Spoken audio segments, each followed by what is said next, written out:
Boa noite, pessoal. Tudo bem com vocês, né? Vem mais pra frente. Hã? Você tá ouvindo eu bem aí? Tá? Ah, então tá bom. Bom, gente, é um privilégio estar de volta. Muito bom fazer parte dessa casa. Francisco de Assis, que também nos acolhe. A gente sempre fica questionando, ou às vezes as pessoas nos perguntam, sobre a evolução. Como é que eu sei que eu evoluí moralmente? Como é que você sabe que você evoluiu moralmente? Já pensou nisso? Olha para trás, só nessa vida só, tá? Não precisa olhar nas outras não. Por enquanto. Olha para trás, quando você ainda não tinha cabelo branco, e olha hoje. Você acha que você evoluiu? Não precisa responder não, fica só para você pensando assim. E a gente fica esperando muita coisa da gente, sabe? Ainda mais nós espíritas. Ficamos esperando muita coisa. Às vezes eu cometo algum erro lá em casa, que é coisa rara. Quem vê até pensa. Aí eu escuto minha filha falar assim, ou minha esposa, uai, você não é espírita? Pois é. Eu sou espírita, mas não sou perfeito. Mas essa evolução, a cada dia a gente vai construindo um pouquinho mais. E de repente a gente se torna alguma coisa, uma pessoa, um ser, um espírito de luz. Mas quando que isso vai acontecer? Quantas reencarnações o Kardec vai levar para se tornar um espírito de luz? Para se tornar Kardec, né? É, para se tornar realmente Kardec. A mãe dele até tentou, né? Vou colocar o nome para ver se o peso do nome, para começar bem, né? Para ver se consegue, né? A parte dela ela fez. Como que Kardec se tornou Kardec?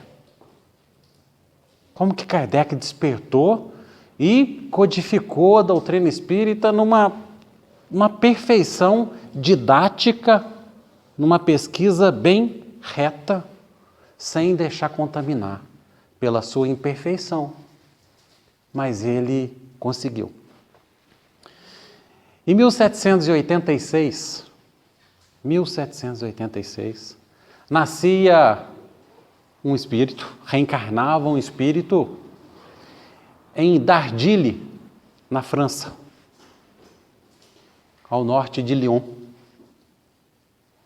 Dali a pouco iria reencarnar Kardec.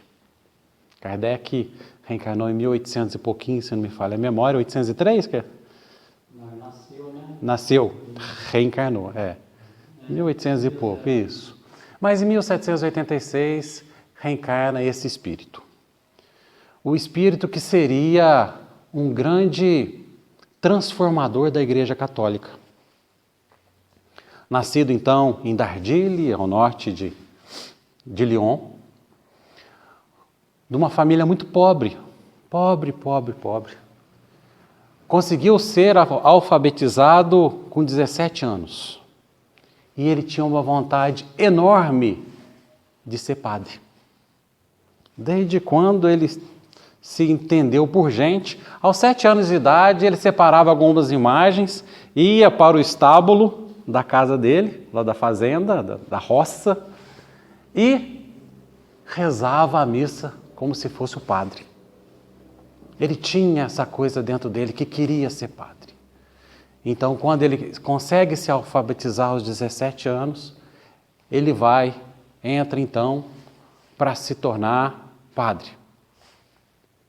É convocado para o exército, era a época de Napoleão, onde a Igreja Católica estava num processo de perseguição terrível, destruíram várias e várias igrejas, e ele entra para o seminário nessa época, numa época de decadência, ou período escuro, negro, da Igreja Católica.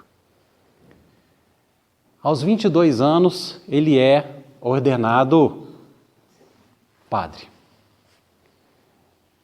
E é transferido colocaram para ele uma paróquia de um vilarejo de cerca de 300 pessoas. Um vilarejo onde o costume era de bebedeira, de vida noturna, de pessoas totalmente fora da religiosidade. E ele é destinado a essa paróquia. Uma cidadezinha, um vilarejo chamado Ars. Então ele veio se tornar o cura d'Ars. Cura d'Ars, cura no francês, significa pároco, padre, vigário, né? Aquele responsável por aquela paróquia. Cura d'Ars, então, com muito esforço, que ele conseguiu se tornar padre, porque ele tinha uma dificuldade tremenda com o latim. Ele não aprendia de jeito nenhum latim. E todas as missas, naquela época, eram celebradas em latim. Toda a teologia era ensinada em latim. E ele não conseguia, por mais que ele tentasse, ele mal dava conta de falar francês. Mas o padre Bailey, o padre Bailey, que sentiu nele um grande padre que ele seria, o patrocinou e o fez a intercessão para que ele pudesse fazer as provas em francês. Então ele faz as provas em francês e se torna o cura d'Ars. É encaminhado então para Ars, saindo da sua cidade, Dardilly, e vai para Ars. Assim que ele chega em Ars, na entrada de Ars, um vilarejo onde não tinha praticamente nada, ele encontra com um menininho, um moleque, na verdade, e pergunta para o moleque: onde fica Ars? E esse moleque fala: o senhor já chegou, fica aqui. E ele vira para esse menino e fala: você me ensinou o caminho de Ars, eu vou lhe ensinar o caminho de Deus. Agacha, beija o chão e fala: essa é a terra de Deus. E adentra Ars. Quando lá ele chega, pega uma igreja totalmente em ruínas, sem teto, caindo, vai para a casa paroquial e começa o seu trabalho. A primeira missa dele não tinha ninguém, porque as pessoas lá não tinham mínimo hábito de religiosidade. E aí já era 1803, 1804. E ele começa a construir com as próprias mãos. E começa a ir trazendo as pessoas para dentro da igreja com o seu exemplo. Muito magro. Tem uma particularidade dele, que ele só vivia de batata. Só comia batata. Mais nada. Nada. Amanhecia, assava algumas batatas e passava o dia com batata. Batata. Aí que está. A fé dele e o objetivo dele era tamanho que a espiritualidade com certeza nutria aquele alimento para que ele sobrevivesse. Porque a gente sabe que um ser humano não consegue sobreviver com batata, ainda mais com a atividade física que ele tinha o tempo todo. Ele arregaçava as mangas e ia lá construir a igreja. Quando ele estava chegando em Ars, vai um rapaz que estava fugindo também da polícia, que tinha dado um golpe, e ele consegue convencer o sujeito a ficar com ele. E ele começa a ajudá-lo nesse período. A batata, inclusive, certa feita, ele convidou 2 senhoras que o ajudavam para poder jantar na sua casa. E as 2 senhoras chegaram lá, as 2 amigas dele chegaram para poder jantar na casa dele. E quando ela chega, o horário do jantar, olham a mesa, em cima do fogão, o que tinha? Não, nada, ainda não tinha nada. Nada. Elas olharam preocupadas, falaram assim: o que será que ele vai fazer? Ele não teve dúvida. Foi lá dentro, pegou 3 ou 4 pães duros que ele tinha trocado com as batatas que tinha passado um pedinte de tarde. E ele trocou a batata dele com um pão duro. E ali elas jantaram com ele aquele pão duro. Uma delas, depois, na sua biografia, vem contar que ela só sentiu fome 2 dias depois de comer aquele banquete com ele. Então a espiritualidade amiga, cujo objetivo dele era muito maior, vai nutrir essas batatas para que ele sobrevivesse e seguisse a sua vida. Ele então convence toda aquele vilarejo a fechar os bares, a fechar toda a vida noturna. Ele consegue convencer aquelas pessoas e chamar todos para a igreja. E começa um trabalho fantástico, onde toda a igreja católica começa a mandar padres para ir lá visitá-lo para saber o trabalho que ele fazia. Tanto é que ele se tornou o patrono dos padres. Dia 4 agora, de agosto, é celebrado o dia do padre da Igreja Católica, cujo patrono é Cura d'Ars. Esse padre, numa humildade tremenda, e ele tinha uma mediunidade fantástica. A exemplo de Chico Xavier, como era Chico Xavier, ele também tinha a capacidade de ler o pensamento das pessoas. E ele começa no confessionário, a pessoa chegava para confessar, o Kardec foi lá naquela época para confessar, e na hora que a pessoa chegava, padre, dá a vossa bênção, porque pequei, né? Cometi os seguintes pecados, tal. E ele virava e falava assim, tem mais. O que é isso, padre? Tem mais, pode falar. E a pessoa, não tem mais. E aí ele falava, você fez isso, corrige isso.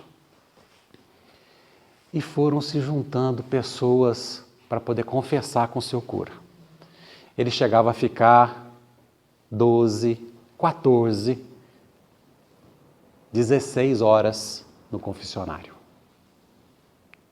Filas enormes eram feitas para que ele pudesse ouvir a confissão daquelas pessoas. Iam padres de outros vilarejos, de outras cidades, se confessar com ele. E os milagres começaram a acontecer pelas suas mãos.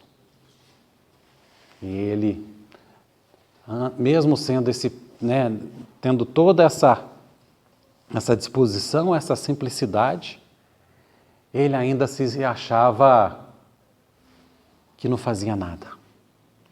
Aquela época ainda era um costume, ele se autoflagelava. Então ele tinha algumas correntes, alguns chicotes, ele sempre quando acontecia alguma coisa, principalmente um elogio, ele chegava em casa e se flagelava. Ele tinha um obsessor. Ele tinha um obsessor que ficava o tempo todo com ele. Ele trata como grappin, em francês, que para a gente é como se fosse o demônio, no português. Grappin. E o grappin tentava o tempo todo desviar-lhe do caminho. O tempo todo atiçava a vaidade dele, o tempo todo tentava mostrar para ele algum atalho, o tempo todo tentava fazer aflorar nele ainda os defeitos que ele ainda tinha. E ele começa, a mediunidade dele era fantástica, ele começa a conversar com o grappin. O que você quer de mim? Sai de perto de mim. Eu estou achando que você gosta mais de Deus do que de mim, porque você fica dentro da igreja, fica aqui comigo. E ele segue a sua existência inteira com esse grappin. Muitas curas, muito ensinamento, muita humildade. Dentro de um vilarejo minúsculo. Seu cura d'Ars vem levantar a igreja. Consegue fazer com que a religiosidade, a fé, comece a tomar frente novamente. Numa época onde a guerra, o poder, o materialismo, a descrença se fazia presente. E esse espírito vem numa cabeça tão aberta, sem nenhum preconceito com as outras religiões que estavam surgindo também, o protestantismo, o Martim Lutero, o calvinismo.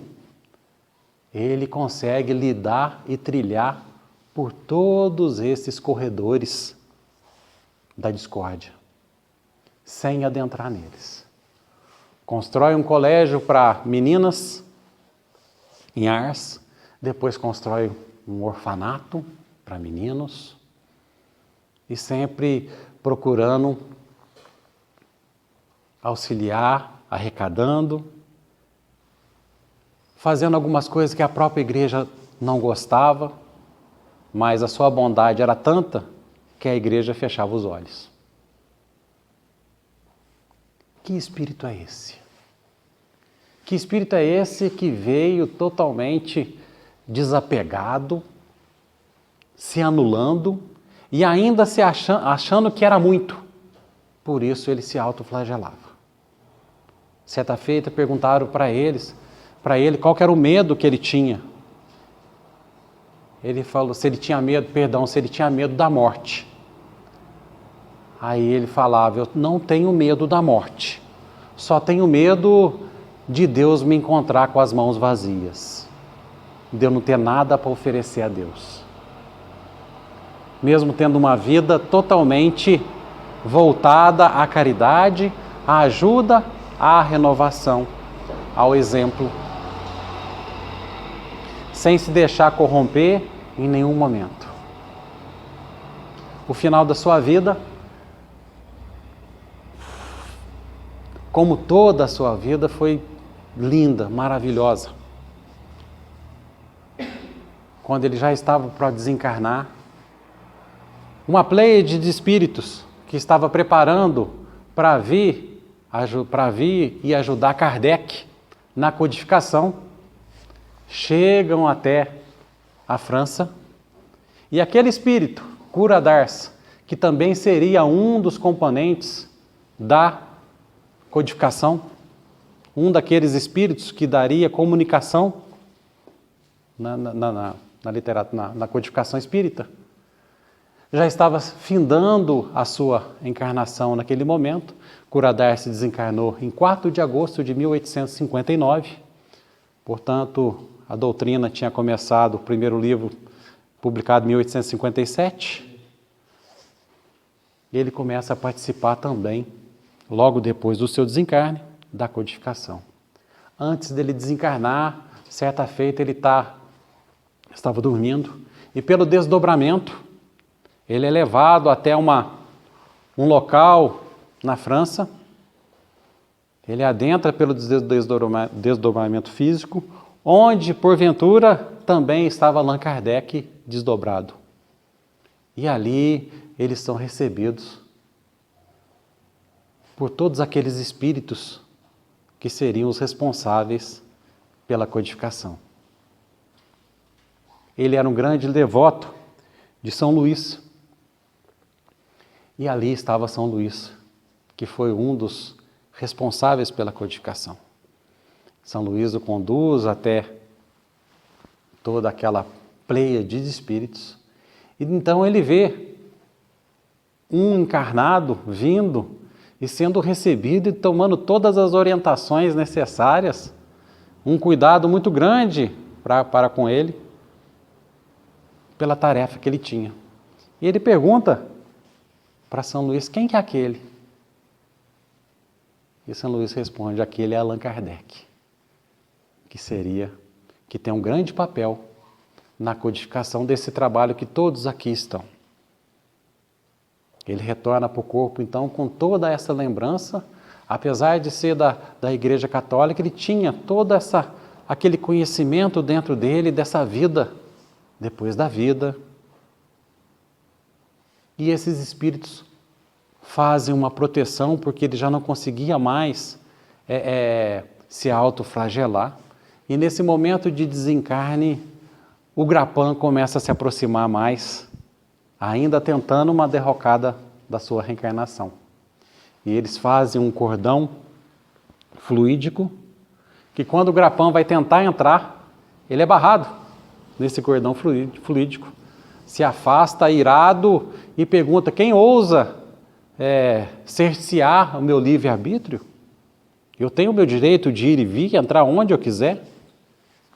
Aparece para ele nesse mesmo momento São Luís e fala para ele: agora não. O nosso companheiro está protegido nessa hora de retorno ao plano espiritual e você não vai ter acesso a ele. Então você está proibido de entrar aqui. Tanto ele quanto toda a espiritualidade inferior que tentava de alguma forma atingir não só ali, quanto ao trabalho de codificação da doutrina espírita. Toda essa história que eu acabei de contar para vocês está lá no livro Cura d'Ars, Max Vianney. Peguem para ler. É fantástico, é sensacional a história desse espírito que vem ser um grande trabalhador para a humanidade. Tem texto dele no Evangelho segundo o Espiritismo, quando ele desencarna e vai para essa pleiade de espíritos e vai auxiliar Kardec. Ele dá essa comunicação, mas ele transita e auxilia todos os espíritos que estão na codificação da doutrina espírita. Por que eu falei em evolução? Como que vem um espírito desse? Com toda essa abnegação, essa simplicidade, essa anulação. Se hoje chegasse aqui Jesus para a gente, nós mesmos sabendo que era Jesus, e ele falasse para a gente: larga tudo e me segue, será que a gente iria? Larga tudo e me segue. Ou a gente falaria: deixa eu fazer alguma coisa primeiro. Nós não sabemos se a gente seguiria. Acredito eu que poucos seguiriam largando tudo. Poucos seguiriam. E vem um espírito desse nessa abnegação, tentando resgatar, tentando se reconciliar com Jesus. Se reconciliar com Jesus. Ele trazia uma culpa muito grande dentro dele, pois na época que ele viveu com Cristo, ele não conseguiu auxiliar o Cristo naquilo que ele achava que deveria auxiliar. Cura d'Ars foi José de Arimateia, que foi aquele que tirou Jesus da cruz.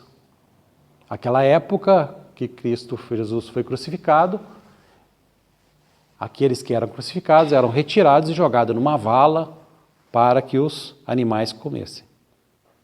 Os abutres, os animais comessem. José de Arimateia era muito amigo de Pôncio Pilatos, vai lá e pede o corpo de Jesus.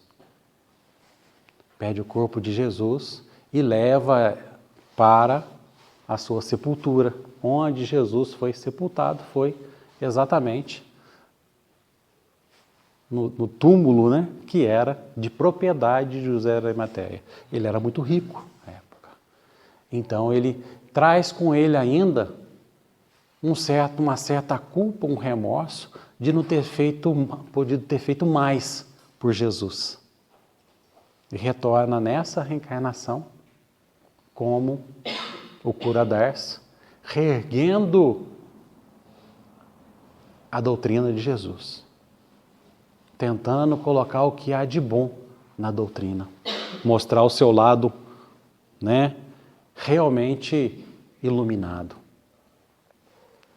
De José de Arimateia até Cura d'Ars se passaram 1900 anos. Mas antes disso, há 10.000 anos antes de José de Arimateia pisar aqui na Terra, reencarnar na Terra, José de Arimateia fazia a criação tentava ser Deus em Capela. Ele era um médico renomado, um cientista que já tinha o domínio da clonagem e começa a tentar descobrir a cura da morte. Começa a brincar de Deus. Ainda muito vaidoso, muito longe da sua religiosidade, José de Arimateia é expulso, é deportado de Capela para a terra, cerca de 10.000 anos atrás. Vem para cá e um deles, quando ele é deportado para a terra, aquele que era o seu filho lá em Capela também vem junto com ele. Mesmo não precisando, tendo necessidade, vem pelo seu livre-arbítrio. Por amor a esse espírito que seria José de Arimateia.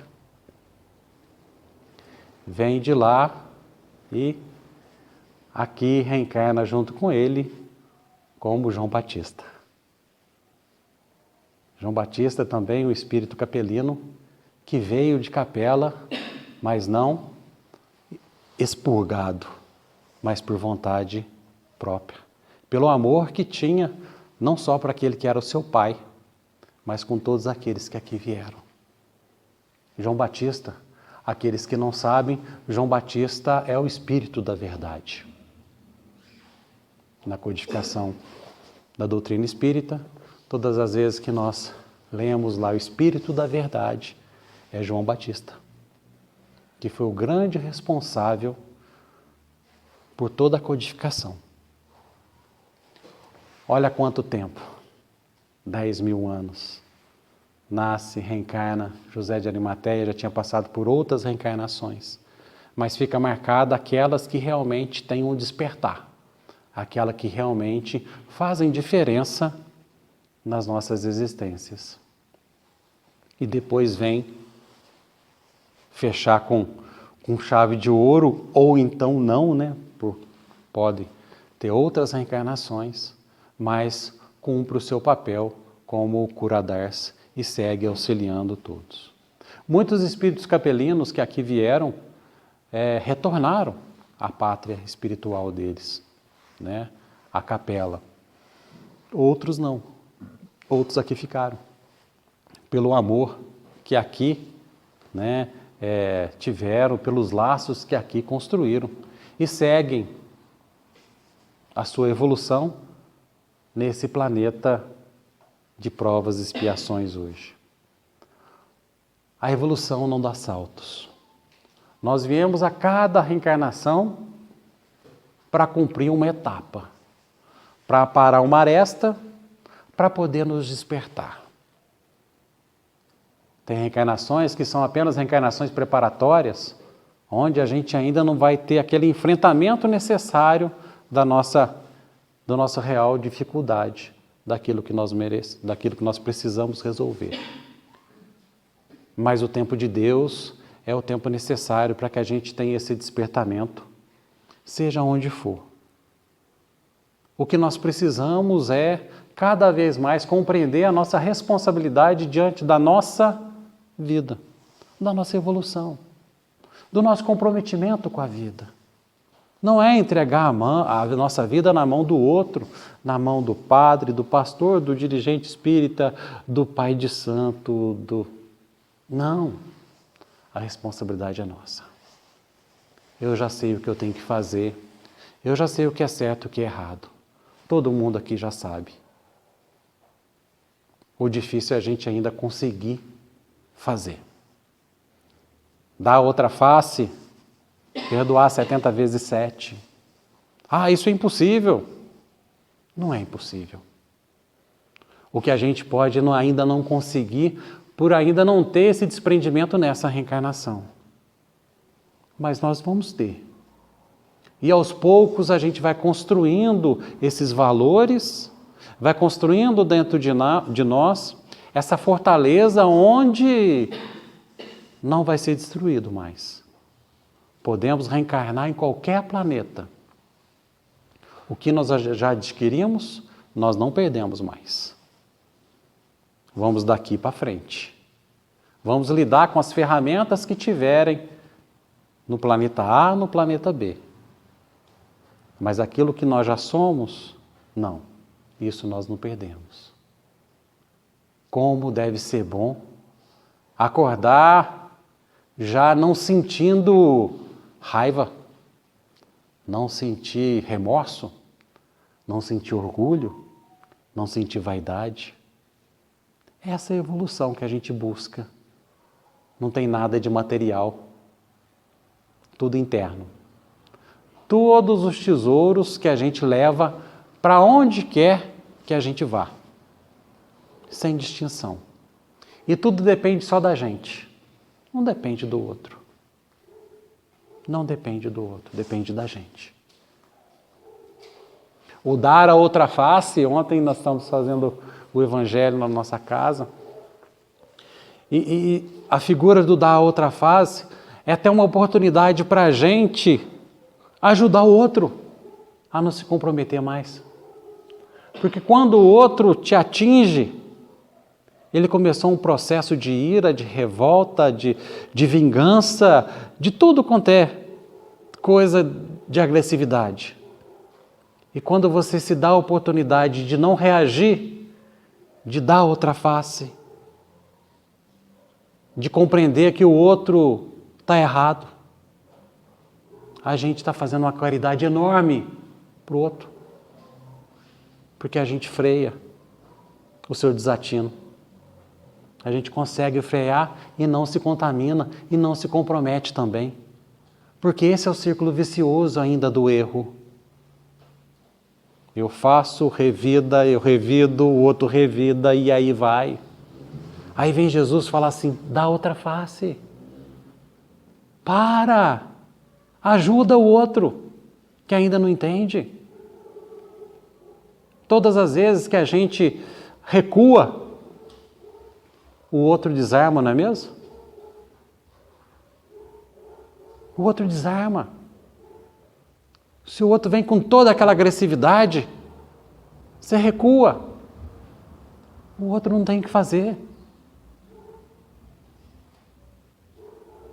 É uma questão de entendimento do momento de cada um. Quantas vezes nós já agredimos primeiro e o outro deu a outra face? Não deu a outra face, perdão, também. Deu a outra face, me enrolei. Tá vendo como é que é difícil? Até para falar. Até para falar é difícil. Dar a outra face é oferecer o nosso entendimento, o nosso crescimento, a nossa moralidade. No começo ainda vai assim, será que eu vou? Será que eu não vou? Ah, o outro não merece. Ah, vou reagir. Começa desse jeito. Mas daqui a pouco a gente já está simplesmente não reagindo. Isso não é ser submisso, não é se humilhar, não. Ao contrário, é se engrandecer. Se engrandecer, como é difícil a gente colocar nesse papel, mas como é necessário que a gente se coloque nesse papel. O dar a outra face, à época do Cristo, era ainda por conta da agressividade que existia. Tanta violência, matava-se por muito pouco. Mataava-se por muito pouco. Então é necessário que se freasse a violência física.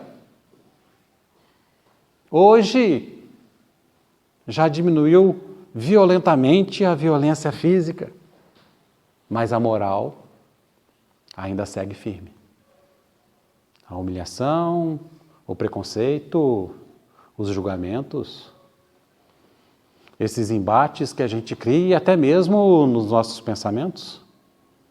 Quem brigou no pensamento aqui hoje? Não precisa levantar a mão. Várias vezes. Né? Coitado do marido, da esposa, né?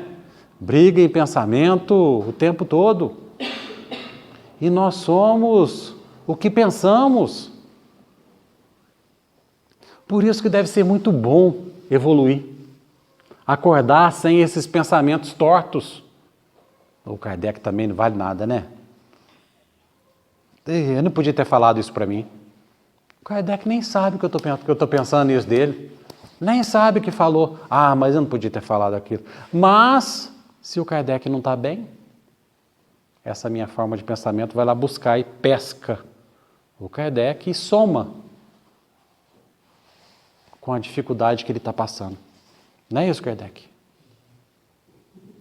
Mas eu não pensei nada mal de você não, Kardec.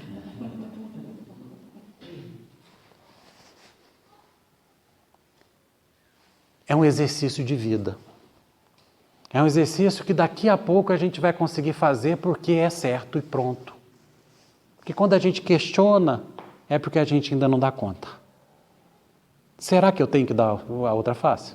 Será que eu tenho que engolir? Se eu falei será, já era. Ainda não dou conta, mas já está bom. Já estou questionando, porque antigamente eu nem perguntava, eu já ia para cima. Já está bom. Mas esse tá bom para nós espíritas já é pouco. Porque nós temos recebido muito. O amparo que chega até nós todos os dias é muito mais do que a gente merece. Não tenho dúvida disso. O esclarecimento, a clareza da continuidade da vida, a clareza do que eu posso melhorar, a clareza daquilo que eu posso reconstruir, a clareza do que eu posso reconciliar com aquele que eu fiz mal. Vem descortinando cada vez mais a possibilidade de eu me tornar uma pessoa realmente do bem. Onde quer que eu esteja, sem que ninguém esteja vigiando, olhando. No passado ainda fazíamos caridade pelos holofotes. Hoje já estamos escondendo. Estamos fazendo caridade da forma que Jesus ensinou há 2000 anos. Agora que nós começamos a fazer a caridade quietinho, sem esperar o aplauso, já está bom. Porque a evolução não dá salto. Não durmo hoje, acordo amanhã um santo. Não. Durmo hoje, acordo amanhã igualzinho. Desencarno hoje, abro meus olhos do outro lado do mesmo jeito. Sem tirar nem pôr. Só muda o discurso da turma que está ali na beira do caixão. Que para quem morre, vira santo. Só aquele discurso. Muitas vezes um discurso de arrependimento que faz o outro virar santo por não ter tido a oportunidade ou não ter tido a coragem de resolver aquilo que precisava resolver. Por isso que a gente tem que colocar tudo em pratos limpos, dentro do respeito necessário da convivência com todos nós. Evoluir, gente. Evoluir é conviver. Evoluir é auxiliar. É se colocar à disposição a todos aqueles que chegarem até a porta das nossas casas. Pode ter certeza, se uma pessoa bateu na porta da tua casa, é porque você tem alguma obrigação com ela. Não tenham dúvida disso. Pode ter certeza que aquele coiso ou com aquela coisa que nós casamos estava certinho, não. Você vai me esperar, vamos encontrar e temos um caso de coisa para consertar. Ai, meu Deus! É? Mas tem muita gente que dá conta. Não é impossível. Tem muitos que dão conta de viver a sua vida cumprindo aquilo que veio. É claro, não igual o André Luiz falou, né, que a gente deveria voltar como completistas do outro lado, cumprindo tudo aquilo que nós nos comprometemos. Não. Mas se a gente já voltar para o outro lado sem se comprometer mais ainda, já está bom. Mas tanto conhecimento, tanto despertamento não é à toa. Não é à toa. Esse incômodo que chega até nós, esse olhar para o outro de não aceitar mais tanta barbárie, não aceitar a fome, não aceitar o frio e fazer alguma coisa, já começa a mudar o nosso ser. Já começa a mudar o que nós somos. Isso vai impregnando na gente. Como diz um amigo meu, vai apanhando gosto. A gente vai apanhando gosto em ajudar, em se colocar no lugar do outro. Em se colocar no lugar do outro. Eu lembro do meu pai conversando com meu irmão que eu sou mais novo, então eu acompanhei bastante os desatinos do meu irmão, né, da adolescência, acompanhei ajudando.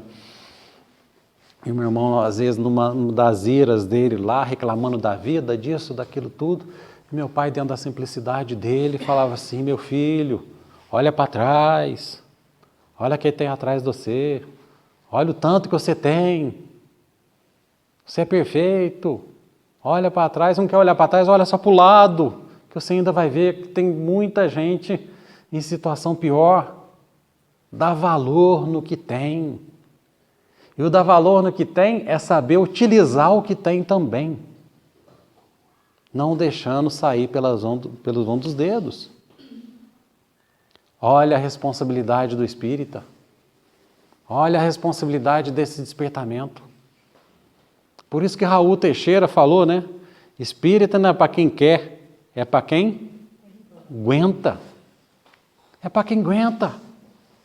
Eu já estou cansado de ouvir aí, né, nos amigos, com as pessoas, eu sou espírita não praticante. Vocês já ouviram? Eu já ouvi. Eu não sou espírita. O que é sou espírita não praticante? Pegou na gente também. Eu só escutava, sou católico não praticante. Era muito comum falar isso. Eu já estou escutando, eu sou espírita não praticante.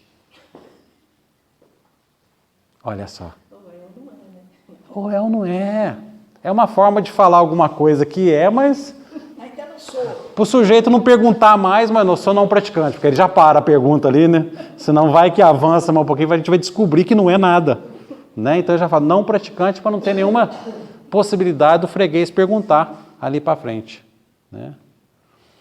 Então essa evolução, gente, mais uma vez, está aqui, nas nossas mãos. Depende só de nós. Tudo que acontece com a gente, sem exceção, tudo que acontece com a gente em nossas vidas, tem o nosso dedo, tem o nosso aceite, tem o nosso pode fazer, tá bom,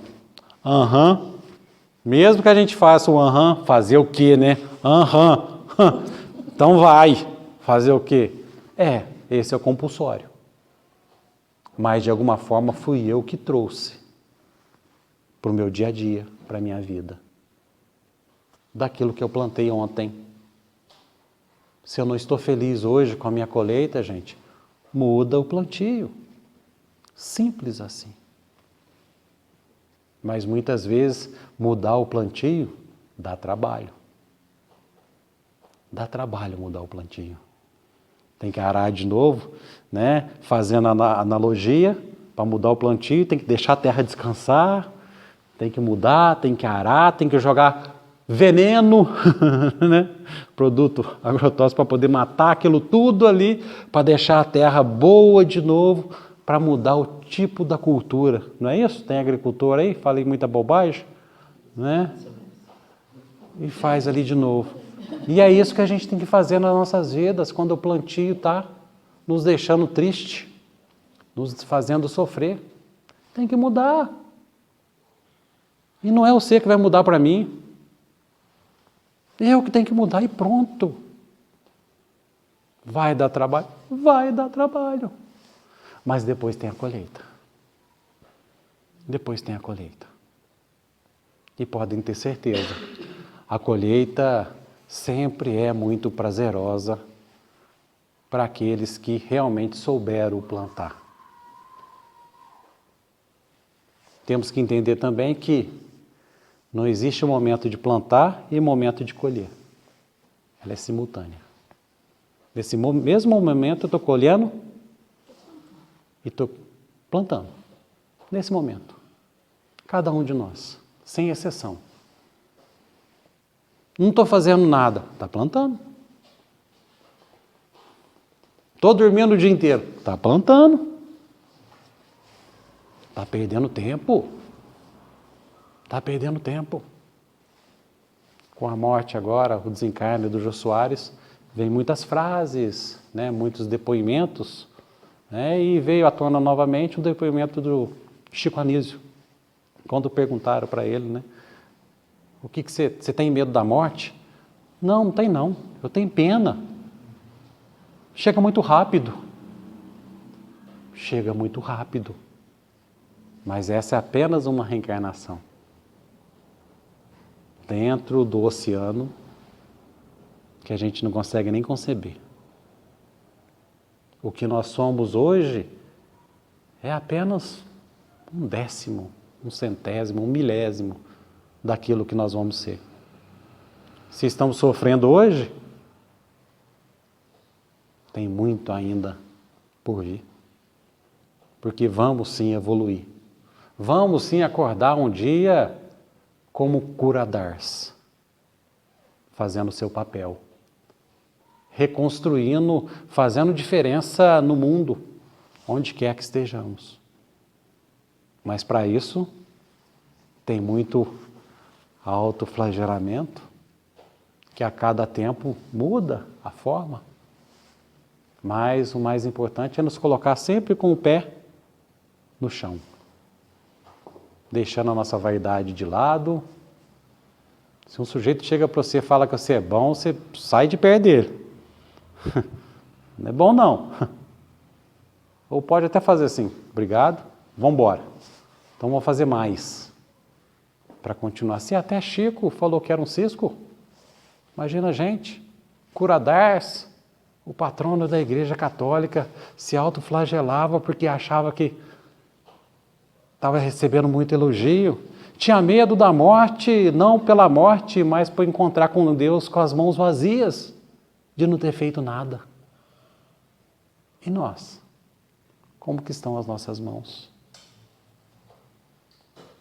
Mas a cada um segundo as suas obras, cada um no seu despertamento, cada um com o tamanho da sua tarefa.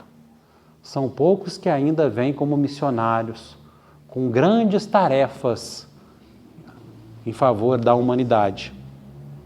Nós estamos com grande tarefa em favor da nossa família. Nas nossas casas, onde o nosso braço alcança. Na nossa comunidade, e já está bom. Essa é a nossa tarefa. E olha que nós ainda não estamos dando conta, não. Ainda estamos deixando por desejar. Então, que nós possamos, gente, a cada dia mais, nos colocarmos e sermos espíritas, mas praticantes. Cristãos, praticantes.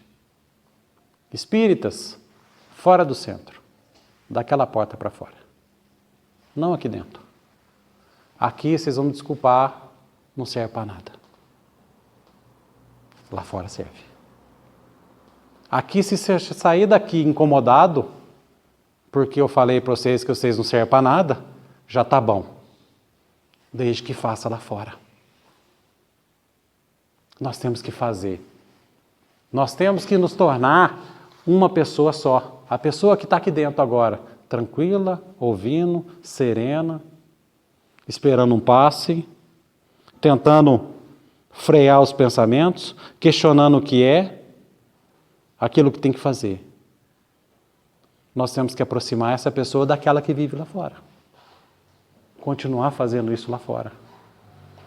Continuar colocando toda a teoria, tudo aquilo que nós ouvimos aqui todas as semanas. Cada dia num companheiro diferente. E olha que a gente não ouve nada novo. A gente não escuta nada novo. Tudo que é falado aqui, nós já sabemos.